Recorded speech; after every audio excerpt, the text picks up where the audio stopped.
नमस्कार। कार्यक्रम समृद्धिको आधार स्थानीय सरकारमा यहाँलाई हार्दिक स्वागत गर्दछु। म नारायण श्रेष्ठ। दर्शकवृन्द, हामी विशेष गरी यस कार्यक्रममा स्थानीय तहमा भइरहेका विविध प्रकारका गतिविधि तथा समृद्धिका प्रयासहरूलाई हजुरहरूमाझ प्रस्तुत गर्ने गर्दछौँ। यसै क्रममा आज हामी नेपालका एउटा उत्कृष्ट स्थानीय तह सुनसरी जिल्लाको हरिनगर गाउँपालिकामा कोरोना भाइरसको अवस्था र त्यहाँ भइरहेका विकास निर्माणका कामहरूको विषयमा कुराकानी गर्न गइरहेका छौँ। यति बेला हामीसँग हरिनगर गाउँपालिकाका अध्यक्ष गफार अन्सारी मियाज्यू हुनुहुन्छ। अध्यक्षज्यू, तपाईलाई कार्यक्रम समृद्धिको आधार स्थानीय सरकारमा स्वागत छ। मलाई यहाँ मौका दिनुभयो, त्यसको लागि म धन्यवाद गर्छु। अध्यक्षज्यू, हरिनगर गाउँपालिकालाई प्रदेश नम्बर 1 कै उत्कृष्ट गाउँपालिका पनि भन्ने गरिन्छ, के कारण होला? अनि सबभन्दा पहिले म तपाईहरुलाई एउटा कुरा अवगत गराउँछु। जुन ठाउँमा म चुनाव जितेर आएको छु त्यो हरिनगर गाउँपालिका भनेको त्यो एउटा नेपालको दुर्गम ठाउँ हो। त्यसलाई दुर्गम भन्नाले जस्तो पहाडलाई एउटा दुर्गम भन्छन् त्यस्तै तराईमा यो दुर्गम ठाउँ हो। तराईमा पनि दुर्गम हुन्छ, पहाडमा पनि दुर्गम छ। त्यसलाई पहाडको दुर्गमलाई हामी दुर्गम भन्छौँ, तर तराईको दुर्गमलाई कसैले दुर्गम भन्दैन। किनभनेदेखि त्यहाँ तपाईको न बाटो छ, न त्यहाँको शिक्षाको राम्रो व्यवस्था छ, न त्यहाँको हस्पिटलको राम्रो व्यवस्था छन्, न त्यहाँको मान्छेको आवत जावत छन्। त्यसलाई दुर्गम मान्ने कि नमान्ने भन्ने कुरामा जस्तो पहाडमा दुर्गम छन्, त्यहाँ शिक्षा पुगेको छैन, त्यहाँ बाटो पुगेको छैन, त्यहाँ के भन्छन् यातायातको साधन छैन, त्यहाँ स्वास्थ्यको साधन छैन। त्यस्तै नेपालको भौगोलिक हिसाबले दुई ठाउँमा तपाईको के भन्छन् त्यस्तो अवस्था छन्, दुर्गम अवस्था हामीले लिएको छौँ। एउटा पहाडको दुर्गम लिएको छु भनेदेखि एउटा तराईको लिएको छु। तर नेपालको राजनीतिक कर्मीहरूले पहाडलाई मात्रै दुर्गम मानेको छ, तराईलाई मानेको छैन। तर मैले जहाँ जितेको छु, जहाँ मैले राजनीति गर्दैछु त्यो एकदम नेपालको तराईको दुर्गम ठाउँ हो र त्यहाँ तपाईको बोर्डर एरिया पर्छन्, बोर्डरसँग जोडिएको छ। त्यहाँ त्यो ठाउँमालाई तपाईको प्रजातन्त्र आइसकेपछि त्यही ठाउँमा बिपी बाबुले चुनाव लड्नुभयो, त्यही ठाउँमा डाक्टर खलिल चुनाव लड्नुभयो, त्यही ठाउँमा गिरिजाप्रसाद कोइराला चुनाव लड्नुभयो, त्यही ठाउँमा 30 साल पञ्चायती व्यवस्थाको दिलबहादुर, होमबहादुर लगायत श्यामप्रसाद गुप्ताले राज्य गर्नुभयो। त्यही ठाउँमा जगदीश कुशेत एमालेको उहाँले चुनाव जित्नुभयो। त्यही ठाउँमा मधेसका मसिया भन्ने उपेन्द्रजीले चुनाव जित्नुभयो 2 अवधि। र त्यो ठाउँमा एउटा पनि सानो काम, न विकासको काममा बाटो भएको थियो, न त्यहाँ स्वास्थ्यको कुनै उपलब्धि भएको थियो, न शिक्षामा कुनै प्रगति भएको थियो, न किसानको केही कुराहरूमा प्रगति भएको थियो। मतलब त्यसलाई दुर्गम भन्दा पनि अझै दुर्गम बनाएर यिनीहरू छोडेर हिँड्नुभएको छ। र त्यो ठाउँमा म गाउँपालिकाको अध्यक्ष भएँ र त्यो ठाउँमा तपाईको मान्छे बेरामी भएपछि गाउँमा त्यसलाई झोलामा बोकेर के भन्छन् एउटा बजारसम्म लग्ने अवस्थाको ठाउँ रहेछ। त्यहाँको विद्यार्थी भाइ बहिनीहरूले वर्षाको मौसममा स्कुलबाट वञ्चित अवस्था मैले देखेँ। तिनीहरूले बाटो छैन, कसरी स्कुल जाने त्यस्तो अवस्था। किसानले उब्जाएको बाली त्यो घरसम्म पुर्याउनको लागि बाटो छैन भन्ने त्यो ठाउँमा मैले गाउँपालिकामा चुनाव जितेर त्यो ठाउँलाई अब यो ठाउँलाई कसले बनाउने भनेर म आफ्नो सोच त्यसमा लगाएँ र त्यो सोच अनुसार अहिले हरिनगर गाउँपालिकालाई नेपाल सरकारले सङ्घीय सरकार र जति बजेट दिन्छन् बाटफाटको हिसाबले त्यही बजेटभित्र हामीले अहिले लगभग करिब 70-80 करोडको मेरो काम स्टार्टिङ पोजिसनमा छ। हामी यो 3 सालको लगानीबाट यो 100% को काममा हामी 60% हामी उपलब्धिमा छौँ, 40% हामी उपलब्धिमा यो 3-4 महिनामा हामी पुग्छौँ।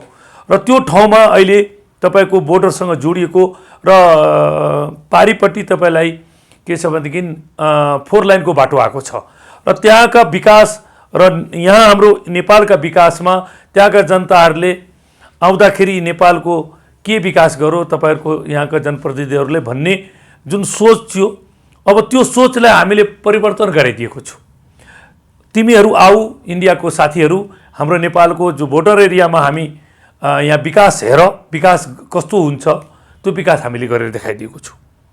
अहिले हामीले लगभग हरिनगर गाउँपालिकाको साबिक 5टा गाउँ विकास, साबिकको 5टा गाउँ विकास र त्यहाँका जनसङ्ख्या 55,000 जनसङ्ख्याको हाराहारीमा छन् र त्यहाँ भोटर लगभग 24,000 समथिङ भोटर छन् र त्यो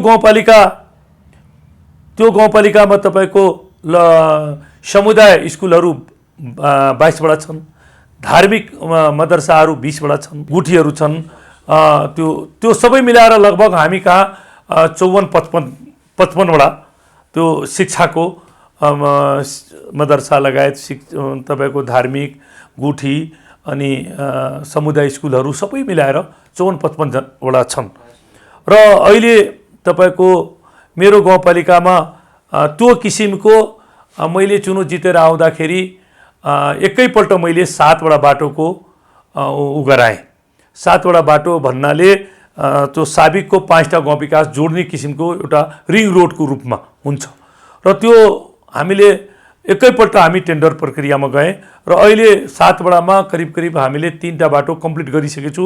पिच हाम्रो कम्प्लिट भइसकेको छ र 4वटा हाम्रो अन्तिम पोजिसनमा छन्। कुनैमा बेस कम्प्लिट भइसकेको छ, अब पिच हाल्ने तयारी हुँदैछन्। सबै बाटोमा करिब 10वटा पुल हाम्रो अहिले सुरुवात छन्, त्यो बन्दैछन्। र तपाईँलाई खास गरेर हरिनगर गाउँपालिकाको कुरा गर्नुहुन्छ भनेदेखि 7वटा वार्डमा तपाईँको 2टा वार्ड कार्यालय मात्रै थियो साबिकमा। अहिले हामीले लगभग 4वटा वार्ड कार्यालय नयाँ भवन कम्प्लिट बनाएर अब उद्घाटन गर्ने क्रममा हामी छौँ। तपाईँको स्वास्थ्य 7वटा स्वास्थ्य चौकी चाहियो, जसमध्ये हामी कहाँ 5वटा थियो।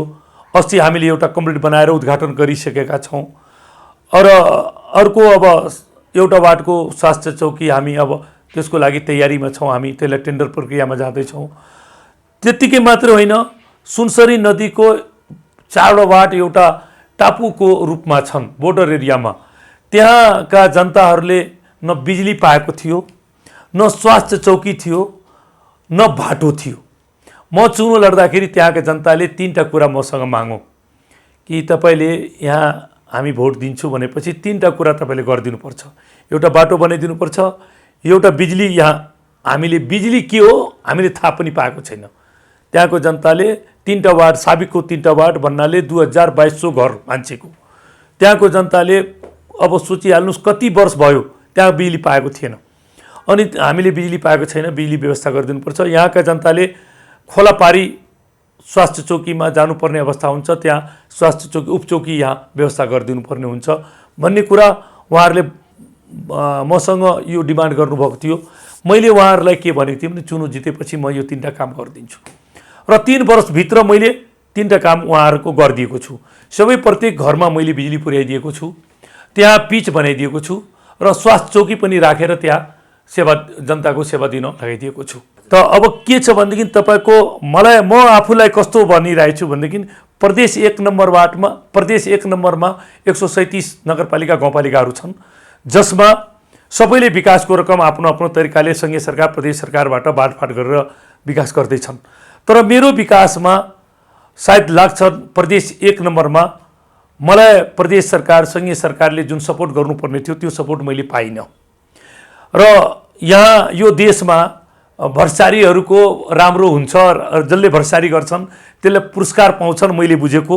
त्यो मैले अहिलेसम्म हेर्दैछु, भ्रष्टाचारीहरूलाई पुरस्कार दिने चलन छ, राम्रो काम गर्ने मान्छेलाई यहाँ पुरस्कार दिने चलन छैन। मैले हरिनगर गाउँपालिकालाई जुन किसिमको एउटा विकासको गतिमा अगाडि बढाएको छु, सायद प्रदेश 1 नम्बरमा मेरो 1 नम्बरको विकास आउँछन् सबै कुरामा। अध्यक्षज्यू, हजुरको कुरा सुन्दा हरिनगर गाउँपालिका एउटा प्रदेश नम्बर 1कै र देशकै एउटा नमुना स्थानीय तह हो भन्ने आधारहरू धेरै रहेछन्। यस्ता आधारहरू अरू पनि केही छन् कि? हामीले शिक्षामा जहाँ समुदाय स्कुलहरू छन्, जहाँ समुदाय स्कुलहरूमा हाम्रा हिन्दू दाजुभाइहरूका छोराछोरीहरू पढ्न जान्छन् र त्यहाँ मुस्लिमका बच्चाहरू पढ्न जाँदैन, किन पढ्न जाँदैन भनेर मैले त्यो प्रश्न गरेँ र म आफै प्रत्येक स्कुलका क्लासहरूमा गएर क्लास लिएँ विद्यार्थीहरूलाई कि तिमीहरूलाई टिचरहरूले कति पढाउँछन्, कति घन्टी तिमीहरूलाई दिन्छन् र तिमीहरूलाई पढाइमा सन्तुष्टि छौ कि छैन, कुन टिचरबाट सन्तुष्टि छौ भनेर त्यस्तो किसिमको मैले सबै स्कुलहरूमा क्लास लिने मेरो एउटा क्रम छ, त्यो म गरिरहेको छु सबैमा। यो लकडाउनको कारणले अलिकति अप्ठ्यारो भयो र त्यसबाट मैले के बुझेँ भनेदेखि यहाँ मुस्लिमको बच्चाहरू किन आउन चाहिरहेको छैन समुदाय स्कुलमा। त्यहाँ मुसलमानका बच्चाहरूले अलिकति धार्मिक कुराहरू पनि हामी ज्ञान पाऊँ भनेर मैले बुझेँ।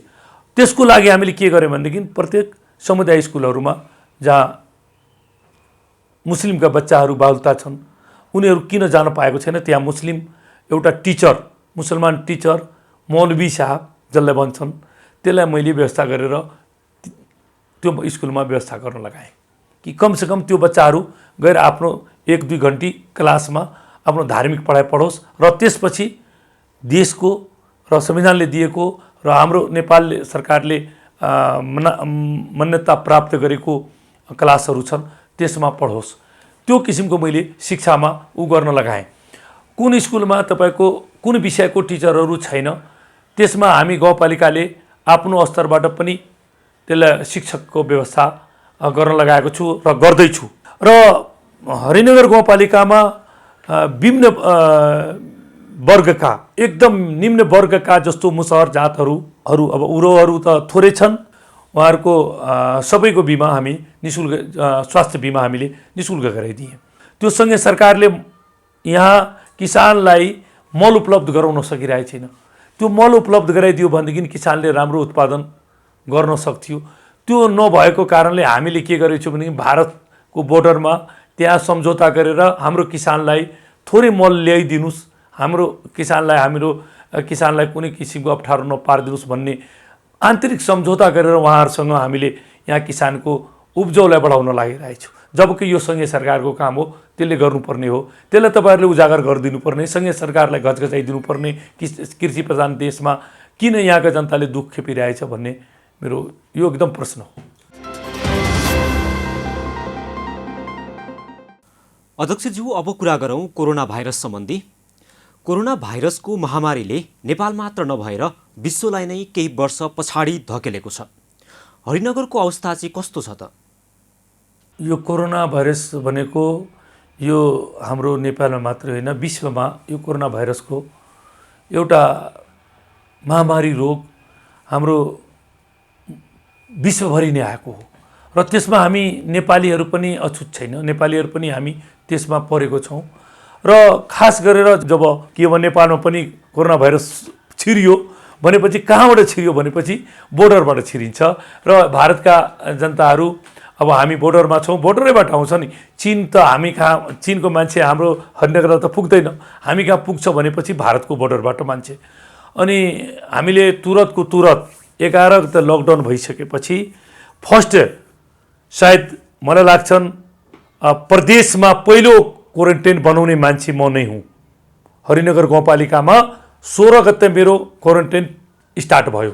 16 गते क्वारेन्टाइन मैले सुरुवात गरेँ र क्वारेन्टाइन सुरुवात गरिसकेपछि मैले इन्डियाबाट आएका मान्छेहरू मेरो हरिनगर गाउँपालिकाको 8 किलोमिटर बोर्डर पर्छन् र 4 वा 5 वटा नाका छन्।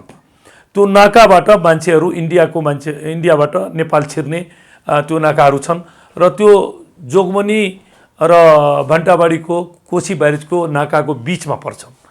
यो त्यहाँ पारिपट्टि तपाईँको ठुलो बजारहरू छन् र गाडीहरू तपाईँको त्यतातिर आएपछि उहाँहरूले सिधै बोर्डर छिर्न एकदम आसान हुन्छ, किनभनेदेखि बाटो त्यहाँसम्म छ, यता पनि बाटो छ। त्यसकारण त्यहाँ मान्छेहरू आवत जावत, फेरि हाम्रो हरिनगर मात्रै होइन, देवानन्द गाउँपालिका, तपाईँको इनरवा नगरपालिका, गढी नगरपालिका, भोक्रा नरसिंह गाउँपालिका, लगभग सुनसरी जिल्लाका प्रत्येक गाउँपालिका, त्यसमा मोरङ पनि हुन्छ, त्यो नाकाबाट मान्छे आउने। अनि त्यही नाकाबाट जब कोरोना भाइरसको सुरुवात भयो त्यसपछि हामीले त्यहाँ बोर्डरमा एकदम पोस्टहरू खडा गरेँ, सुरक्षाको पोस्टहरू हामी खडा गरेर हाम्रो स्वास्थ्य कर्मीहरूलाई हामी त्यही व्यवस्था गरेँ र त्यहाँबाट आएका मान्छेहरूलाई तुरत उसमा ल्याएँ, क्वारेन्टाइनमा ल्याएँ। क्वारेन्टाइनमा ल्याएर उहाँहरूलाई 14 दिनसम्म राखेर उहाँहरूको सबै प्रक्रिया पुरा गरेर, मापदण्ड पुरा गरेर, PCR गराएर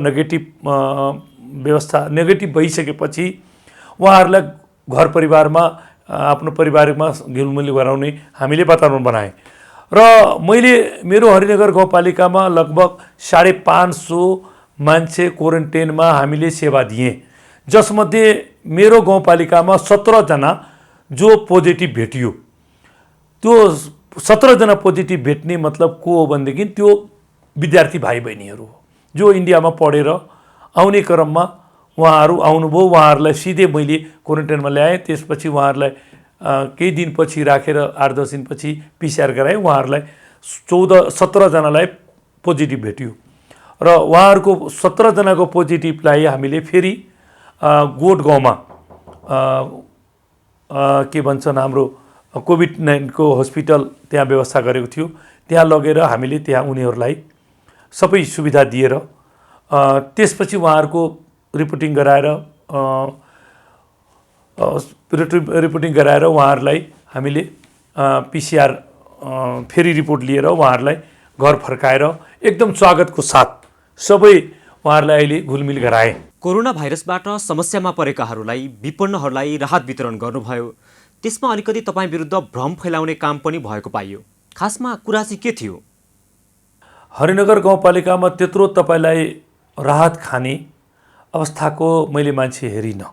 किनभनेदेखि त्यहाँ न बन्द भयो, न तपाईँलाई किसानले खेती रोको, न मजदुरले केही भयो। थोरै मजदुरहरू जो विपन्न वर्गका मजदुरहरू छन् त्यो मजदुरहरूले राहत खाने अवस्थाको मान्छेहरू थियो र हामीले के गर्यौँ भनेदेखि हरिनगर गाउँपालिकामा लगभग तपाईँको 2000 मान्छे त्यस्तो राहत खाने मान्छेहरू छन्, त्यो राहत दिने अवस्थाको मान्छेहरू छन्। तर त्यहाँ मैले के गरेँ भनेदेखि यो कोरोना भाइरसले यस्तो अप्ठ्यारो पारेको छ, मान्छे घरबाट बाहिर निक्ल्न पाइरहेको छैन, काम धाम छैन भनेर यसलाई मैले कार्यपालिकाको बैठकबाट पास गरेर म सर्वदलीय मिटिङ बोलाएँ र सबै पार्टीका जिम्मेवार साथीहरूलाई बोलाएँ कि हामीले यो हरिनगर गाउँपालिकामा कसरी राहत वितरण गर्ने, कसलाई राहत दिने एउटा मापदण्ड बनाउनुहोस्। नेपाल सरकारले मापदण्ड बनाएर दिएको थियो, प्रदेश सरकारले जुन मापदण्ड बनाएर दिएको थियो त्यो मापदण्डमा धनी पनि परिहाल्यो। अब जसको रात दिन चावल दाल सबै छ घरमा खाने, त्यसको मापदण्डमा हेर्दाखेरि त्यो पनि राहत खाने भयो। अब राहत कसले व्यवस्था गर्ने? राहत व्यवस्था कसले गर्ने? न सङ्घीय सरकारले गर्ने, न प्रदेश सरकारले गर्ने, स्थानीय तहले गर्ने। तपाईँ कोरोनाको पनि व्यवस्थापन तपाईँले गर्नुपर्छ, कोरोना हस्पिटल पनि चलाउनु पर्छ, विपन्न परिवारलाई पनि तपाईँले राहत दिनुपर्छ भन्ने कुरा। र तपाईँले नेपाल सरकारले कस्तो दोहोरो नीति कि तपाईँले एउटा डिसिसन पनि नगर्ने। किनभनेदेखि कस्तो भएको थियो भनेदेखि स्थानीय तहले बजेट विनियोजन गरेर सबै बजेटहरूलाई विनियोजन गरेर एउटा सूत्रधारमा बाँधिएको थियो र अहिले नेपालको संविधानले स्थानीय तह, प्रदेश सरकार, सङ्घीय सरकारले सबै सूत्रमा बाँधेको छ बजेट। तपाईँले यो बजेट त्यो बजेटमा खर्च गर्न पाउनुहुन्न, यो बजेटको पैसा त्यो बजेटमा खर्च गर्न पाउनुहुन्न कहिलेसम्म, जहिलेसम्म तपाईँले एउटा परिषद गरिसकेपछि अर्को परिषद जबसम्म हुँदैन तबसम्म त्यो सूत्रबाट तपाईँ त्यो पैसा तान्न सक्नुहुन्न। र हामीले बजेट सञ्चालन गर्ने सबै विधिहरू कम्प्लिट भइसकेपछि कोरोना भाइरस आयो र त्यो पैसा कहाँबाट हो? हामीले विपदमा थोरै कोष हामी राखेको थिएँ र त्यो कोषबाट हामीले के भन्छन् क्वारेन्टाइन चलाउने या अथवा राहत वितरण गर्ने कुनै ठोस निर्देशन न प्रदेश सरकारले दिन सक्यो न सङ्घीय सरकारले दिन सक्यो। अब हामीले के गर्ने भनेदेखि हामीले आफ्नै स्थानीय तहका जनप्रतिनिधिहरूले एक महिनाको आफ्नो सेलरी र त्यहाँका कर्मचारीहरूको 1 दिनको 2 दिनको सेलरी सबै भेला गरे र मैले केही व्यक्तिहरूसँग चन्दा पनि लिएँ र अरू जुन सानोतिनो कुनै कार्यक्रमहरू राखेको थिए त्यो कार्यक्रमहरू काटे। क्वारेन्टाइन र राहतको काम मैले सर्वदलीय समितिबाट 2टा कुरा राखेँ। साथीहरू, यहाँ हामी कहाँ 2000 भन्दा बढी मान्छे जनता राहत खाने अवस्थाको छैन र जसले खाने पिने सबै सुविधा छ घरमा, 15 दिन 2 महिना बन्द भए तापनि उसले खान पाउँछन्, त्यस्तो मान्छेलाई हामी राहत दिनु हुँदैन। राहत भनेको जो मान्छे 1 दिन काम गर्छन् बेलुका उसलाई चावल छैन त्यसलाई हामी राहत दिनुपर्छ, त्यस्तो मान्छे हामीले छनौट गरेर दिनुहोस्। त्यहाँ सर्वदलीय समितिबाट निर्णय गरेर दिएपछि सर्वदलीयले आफ्नो मान्छे, पराय मान्छे, पार्टीको मान्छे खोजेर लिस्ट बनाएर दियो। 7,000 मान्छेको लिस्ट आयो। अब हामीले कसरी वितरण गर्ने? जबकि म 3 पल्ट चावल दिने तयारीमा थिएँ। अब एकपल्टमा 10 केजी दिउँ, अर्कोचोटि फेरि 10 केजी दिउँ, अर्को पनि चोटि 10 केजी दिउँ, 3 चोटि दिउँ भनेर हामीले सोच बनाएको थिएँ। अब 2000 को सट्टामा 7,000 मान्छेको लिस्ट आयो। लिस्ट आएपछि अब चावल कहाँ खरिद गर्ने भनेपछि त्यही पैसाबाट चावल हामी साल ट्रेनिङबाट लिए। नेपाल सरकारको मान्यता प्राप्त गरेको साल ट्रेनिङ चावल हो। त्यो चावल हामीले खरिद गरेर ल्याइसकेपछि चावल, तेल, साबुन, चौचौ हामीले त्यो व्यवस्था गरे र त्यो वितरण गर्ने क्रममा हामी वितरण गरे। त्यो सबैलाई अब दिनुपर्ने भयो, सबैलाई दिएँ। दिइसकेपछि अब 2-4 दिनपछि त्यसमा केही मान्छेहरू लागेर, अब म कुनै पार्टीको नाम त भन्दिनँ, म अरू पार्टीको किन बदनाम गर्नु, सबै राम्रै छ, सबै मान्छे राम्रै हो, म सबैको इज्जतै गर्छु। तर त्यहाँ केही मान्छेहरू लागेर यो चावल त प्लास्टिकको चावल हो भनेर भन्न लगायो। यतिसम्म भन्न लगाएको, जो मान्छे चावल खाइसकेको थियो त्यो चावल खाएको मान्छेले मेरो भुँडी दुख्यो, मलाई रोग लाग्यो, यो चावल त गिल्नै हुँदैन, यो चावल त पेटमा पच्दैन, यो चावल त यस्तो छ भनेर व्यापक मेरो चरित्रमाथि हत्या गर्ने सम्भव भयो षड्यन्त्र। र जब यो कुरा मैले थाहा पाएँ अनि म तुरन्तको तुरन्त त्यो चावल लिएर साल ट्रेनिङ पुगेँ। साल ट्रेनिङबाट यो चावल तपाईँको प्लास्टिक चावल हो कि के हो अनि ल्याब गराएँ। त्यो चावलको ल्याब गराएपछि त्यो चावल एकदम प्योर चावल रहेछ। यो चावल भनेको जापानिज चावल रहेछ, यो जापानिज चावल। र यहाँका जनताहरूलाई यो चावल नोलो चावल भयो। त्यसपछि म पत्रकार सम्मेलन गरेँ र यो जुन मलाई बदनाम गर्ने, चरित्र हत्या गर्ने जुन उनीहरूले षड्यन्त्र गरेको थियो त्यो पर्दाफास भयो। त्यसपछि मैले अहिले त्यो चावलहरू मैले 7,000 घर परिवारलाई राहत वितरण गरेँ। र अहिले पनि म कहाँ चन्दा लिएको चावल 400 बोरा चावल मेरो गोदाममा छ। अब यो चावल कसरी व्यवस्थापन गर्ने, चावल राखेपछि बिग्रन पनि सक्छन्, त्यसलाई हामी व्यवस्थापन गर्न सोच बनाएको छु। म कहाँ अहिले पनि 400 बोरा चावल स्टकमा छन्। खुसी मान्दैछु कि हरिनगर गाउँपालिकाको जनता त्यो कोरोनाबाट ग्रस्त छैन। कोरोना भाइरस नियन्त्रणका लागि हरिनगर गाउँपालिकाले चालेका कदमहरू साँच्चै नै उदाहरणीय छन्। यसका लागि तपाईँ लगायत सिङ्गो गाउँपालिकालाई हाम्रो तर्फबाट हार्दिक बधाई छ। अध्यक्षज्यू, समृद्ध हरिनगर, सुखी हरिनगरवासीका लागि हजुरका आगामी योजनाहरू चाहिँ के छन् त सुनाइदिनुहोस् न। मेरो आफ्नो आत्माले के भनिरहेछ भनेदेखि मैले जे कामहरू गरेँ, मेरो कामहरू धेरै अधुरा हुन लागिरहेछ। समय धेरै मलाई साथ दिएन। यो अहिले कोरोना भाइरसले मलाई धेरै पछाडि पारिदियो। विकासका कामहरू जुन मैले लक्ष्य लिएको थिएँ त्यो त्यसबाट मैले केही पछाडि परेँ। अर्को मलाई सङ्घीय सरकार, प्रदेश सरकारबाट जुन अपेक्षा गरेको थिएँ सहयोग, त्यो मैले पाउन सकिनँ। त्यसकारण मैले धेरै गर्दैमा पनि धेरै गर्न सकेको छैन। अब मेरो यो अवधिमा गरेको कामहरू, जुन केही कामहरू अधुरा रहन्छ, त्यसलाई पुरा गर्न मेरो इच्छा छ। एकपल्ट म अझै त्यो गाउँपालिकाको अध्यक्षमा बसेर त्यहाँका कामहरू अन्तिम चरणमा पुर्याइदिउँ। र त्यहाँ 3-4वटा कुराहरू छन् गर्नुपर्ने, 3-4वटा कुरा छन् जो त्यहाँका जनताले मैले त्यो 3-4वटा कुरा त्यहाँ गरिदिएँ भनेदेखि सायद तपाईँले पन्जाब हेर्नु पर्दैन। हरिनगर गाउँपालिकालाई तपाईँ पन्जाब मान्नुपर्छ। त्यहाँका निम्न वर्ग जो बोर्डर एरियामा मान्छेहरू छन्, जो निकासी, पैठारी, चोरी चपाटी इन्डिया नेपाल गर्छन् र अहिले त्यो किन गरिरहेछ भनेपछि त्यसको कुनै बाटो छैन, त्यसको खाने कुनै बाटो छैन। एक दिन उसले काम गरेन भनेदेखि बोर्डर एरियामा बस्ने गरिब मान्छेहरूले त्यसले चोरी नै गर्नुपर्छ, या उताको माल यता टपाउनुपर्छ, यताको माल उता टपाउनुपर्छ। त्यसको लागि नेपाल सरकारले 2टा भन्सार मेरो गाउँपालिकामा बाटो बनाएको भन्सारहरू छन्, पुरानो जमानाका। त्यो भन्सारहरू चालु गर्न सकिरहेको छैन। त्यो भन्सार चालु गराइदियो भनेदेखि त्यहाँका जनताले सुविधामा आफ्नो केही सामानहरू सुविधा कटाएर वारपार गर्न सक्थ्यो। त्यो गर्न सकिरहेछन्। त्यत्तिकै बिल्डिङहरू बनेर छन्। राज्यले त्यसबाट आम्दानी लिनुपर्ने हो, त्यो त्यसमा ध्यान छैन राज्यको। त्यो म ध्यान दिलाउन तपाईँको मिडिया मार्फत चाहन्छु। तपाईँ गएर सिमेन्ट फ्याक्ट्रीमा हेर्नुहोस्, नेपालीहरू त्यो बोरा उठाउने बाहेक अरू केही कुरा थाहा छैन। किनभनेदेखि सिपै छैन। तपाईँ इँटा भट्टामा जानुहोस्, इँटा बनाउनको लागि त्यहाँ इन्डियाको मान्छेहरू इँटा बनाउन आउँछ, नेपालका मान्छेहरूलाई सिपै छैन।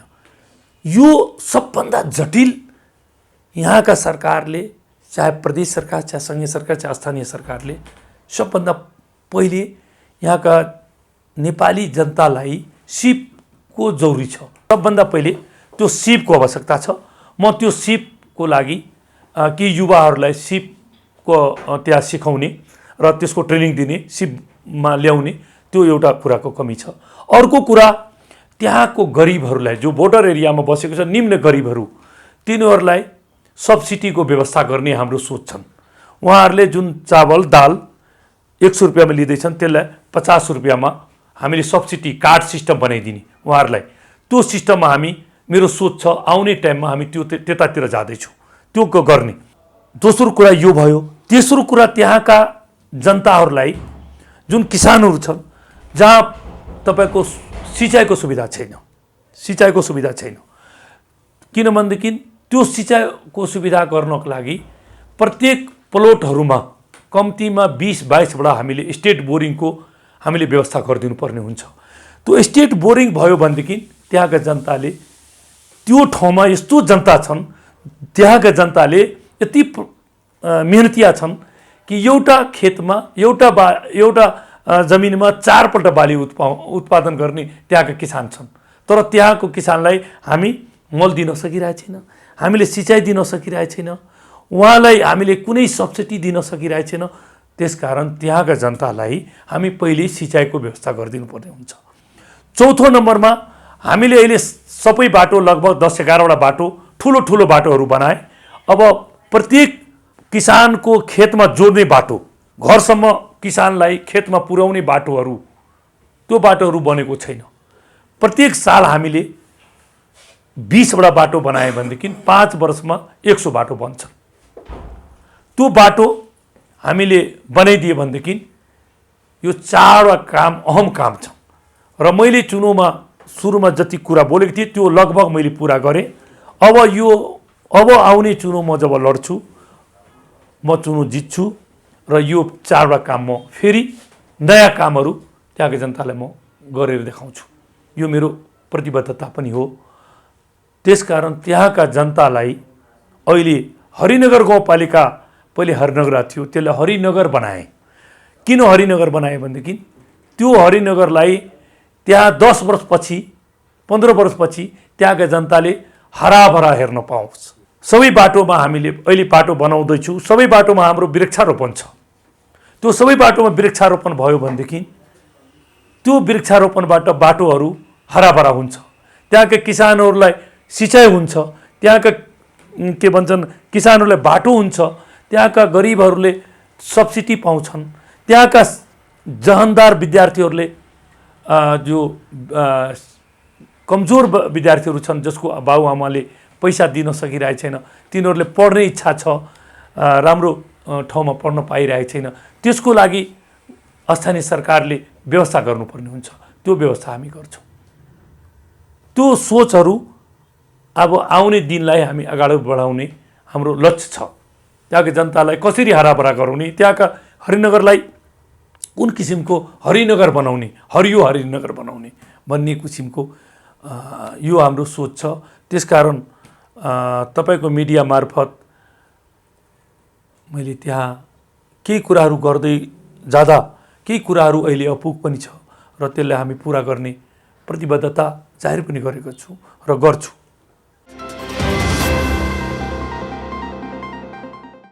अध्यक्षज्यू, यतिखेर हाम्रो कार्यक्रमलाई विभिन्न माध्यमबाट सुनिरहेका तथा हेरिरहनुभएका हरिनगरवासी र आम नेपालीहरूलाई तपाईँ के भन्न चाहनुहुन्छ?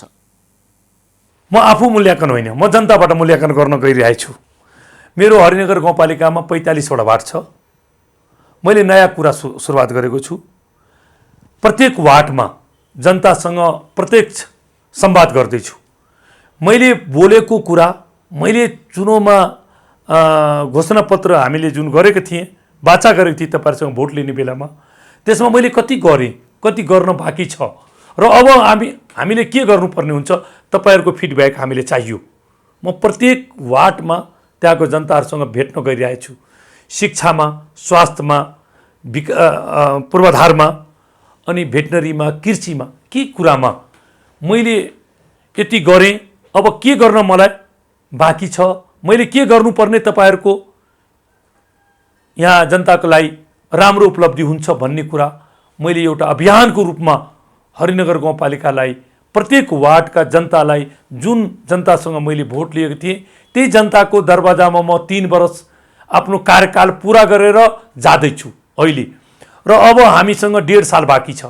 यो 1.5 सालको दरमियानमा मसँग केही कमी कमजोरी भएको होला, त्यसलाई हामीले अर्को बजेटमा पाठ गरौँला, त्यसलाई हामी समावेश गर्न सक्छु भन्ने अभिप्रायले म प्रत्येक घर घरमा गइरहेको छु जनतासँग भेट्न, कि जनताले, किनभनेदेखि यो प्रथा कुनै राजनीति गर्ने व्यक्तिले गर्न चाहेको छैन। भोट लियो जनताको, अनि भोट लिएर 5 वर्ष यसमोज गर्छन्, 6ठौँ वर्ष जब चुनाव घोषणा हुन्छ, बाबा मेरो गल्ती भयो, जनतासँग मैले आउन पाइनँ, मैले तपाईँसँग गर्न पाइनँ, एकपल्ट फेरि मौका दिनुहोस् भन्ने जुन नेपालका राजनीतिक कर्मीमा छन्, त्यो प्रथा म हटाउन खोजेको छु। जनताले भोट दिएको छ भनेदेखि जनताले हरेक सवाल गर्न पाउँछ र त्यो सवाल जनताको प्रत्येक महिना, प्रत्येक दिन दिनुपर्छ। म त्यो किसिमको राजनीति गर्ने व्यक्ति हुँ। त्यसकारण म 3 वर्षको कामको फल मेरो आफ्नो कुरा गर्नुहुन्छ भनेदेखि मैले जनताको लागि 24 घण्टामा 18 घण्टा म जनताको लागि टाइम दिइरहेको छु। प्रत्येक जनताको 12 बजे राति मलाई कुनै वार्डबाट, कुनै घरबाट खबर आयो, अध्यक्षजी यस्तो भयो भनेपछि म 12 बजे राति त्यहाँ त्यो ठाउँमा पुग्छु।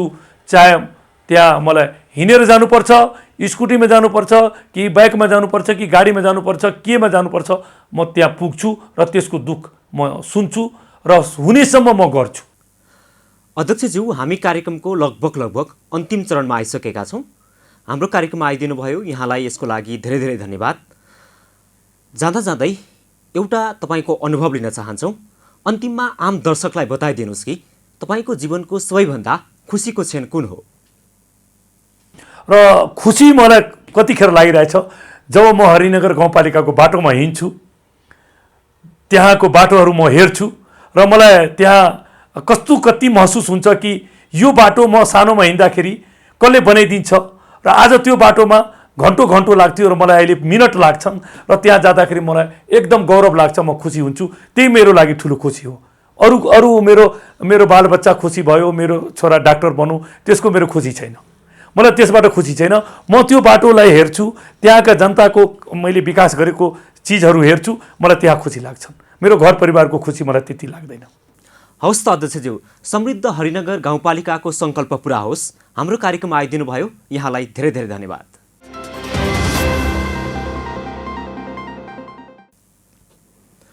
आदरणीय दर्शकवृन्द, भर्खरै हामीसँग कुराकानीमा हुनुहुन्थ्यो हरिनगर गाउँपालिकाका अध्यक्ष गफार अन्सारी मियाज्यू।